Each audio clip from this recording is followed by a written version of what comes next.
classic. They are from a variety of different eras, and there's a lot of different styles as well. And the first one is a crawler tractor, a tractor. This was built in 1949, and it's a Fowler VF. Interesting name, Fowler, as you'll hear later on, were a prolific maker of steam engines, traction engines. And as with so many manufacturers of traction engines, they changed to other forms of transport when they moved to diesel production. This is very much in an unrestored condition, but still in full working order, and actually spent most of its working life in Australia before being repatriated. Owned and driven today by Tim Mosdell from Newport on the island, 1949 Fowler VF. Back to the Second World War years, 1943, for this standard, Fortune Standard N. This is an original Isle of Wight vehicle. It was sold actually to the Isle of Wight War Agricultural Department here on the island in March 1943. And these little Fortune N's first started production in the mid-30s. Very, very popular small tractors. Well, actually, of the day, they were quite large tractors. Really useful. And as I said, it was new here on the Isle of Wight, registered on the Isle of Wight. Now, it's now owned by Lewis Peake from Rookley here on the island, 1943 Fortune Standard N. Unrestored at Yavland Manor here on the island a couple of years ago, and was restored just last year to the beautiful condition you see it in today. Complete engine rebuild, stripped down, everything painted up, put back in working order. 1962, Matthew Ferguson, owned by Alan Randall from Shanklin.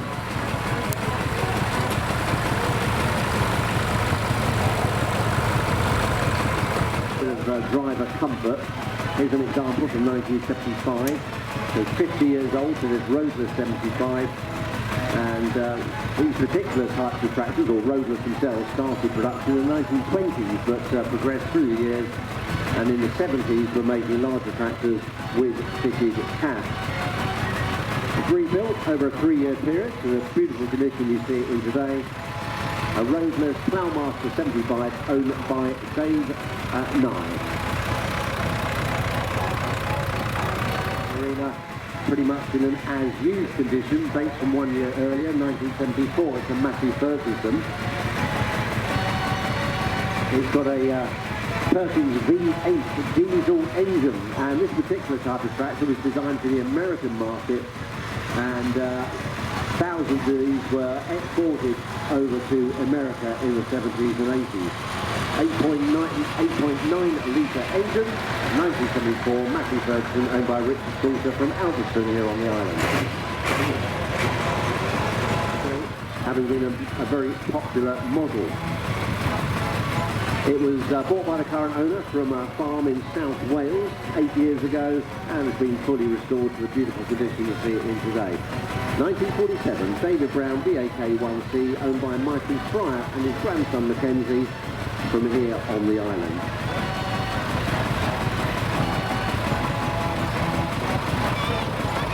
Go back 1 year to 1946 for this Alice Chalmers Model U. Loads and loads of farmers have said, well, we like that tractor.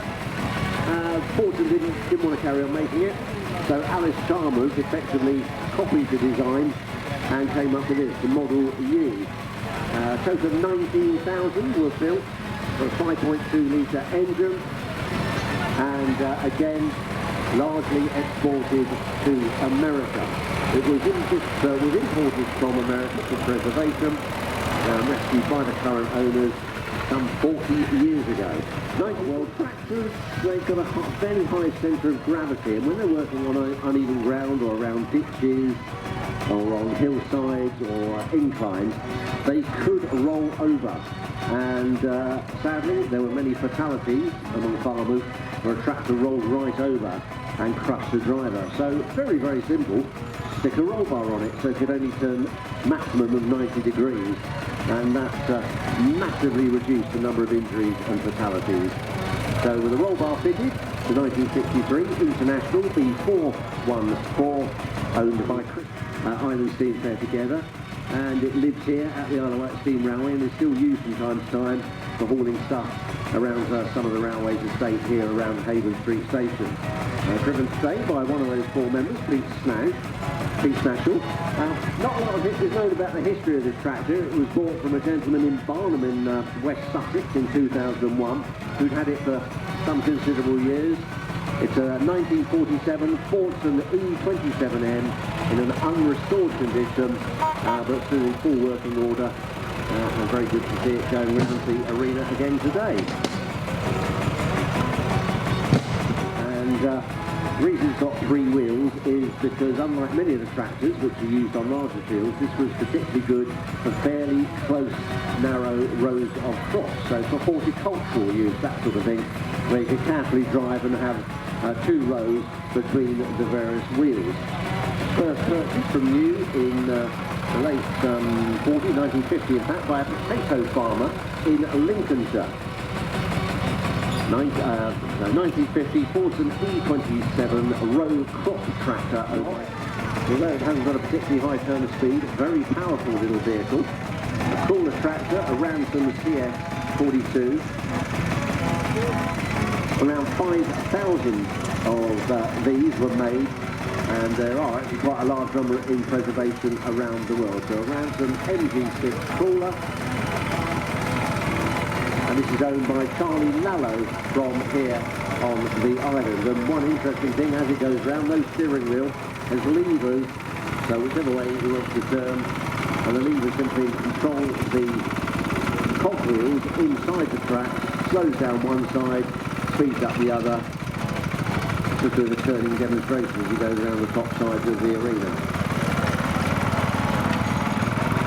There it goes, 1957 Ransom MG6 crawler. Number plate, 1968 Alice Chalmers ED40 Depth-O-Matic.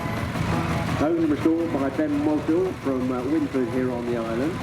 These tractors were built in Lincolnshire during the 1960s, around 4,000 were built, with this being one of the last made and believed to be the only one on the island. Originally used by Shorwell Engineering in West Wight, and was then sold by them to Ballard's Market Garden a few years ago.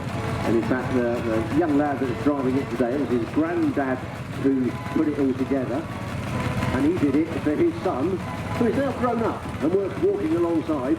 And so it's now gone to the grandson who's driving it around. Bo Richardson from Rookley here on the Isle of Wight.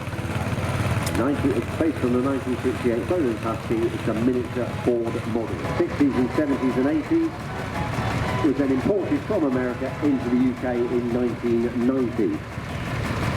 1959 Minneapolis Moline, owned and restored by Vern Parker from Whitley Bank here on the island.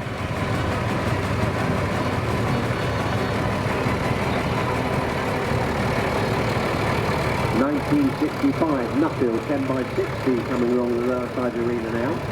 3.8cc Brown Farms of Merstham, and first registered in June 1965. Stayed on the Isle of Wight, moved to a farmer in Wootton, and then on to another farm in Shalfleet here on the island, and finally into the current owner, Eddie James of Newport, about 15 years ago. 1965 Nuffield. Island. From July 1965, again to use in a market gardening business. Then sold on to an owner in Ventnor and bought for preservation about 20 years ago. 1965 Ford Major 4000, owned by Josh Dunn from Newport here on the island.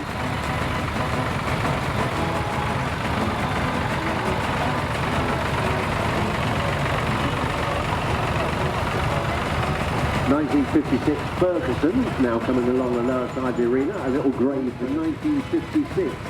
Ferguson TEF20, little grey Fergie as they always refer to, hugely popular tractors of the 1950s and 60s. Made tens of thousands of these tractors were built, largely used around the UK, but a number were exported as well. 1956 grey Fergie.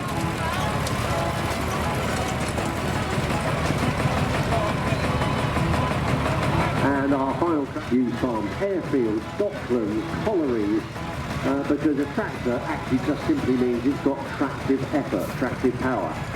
And so often used for hauling, and in fact you'll hear me later on today when we see some of the other vehicles, such as steam vehicles and so on, I'll be referring to tractor units. It's simply a generic term which means they're good at hauling things, but they have become a bit sort of commonly used for farm machinery. But this one was an industrial tractor, supplied new originally to Andover Borough Council by Wallace and Stevens in 1957. So it was used by the council for work in some of their yards and also on some road making duties and so on. Fully restored by current owner Lucy Pickering from Salisbury in Wiltshire, 1955, Ferguson TEP Industrial.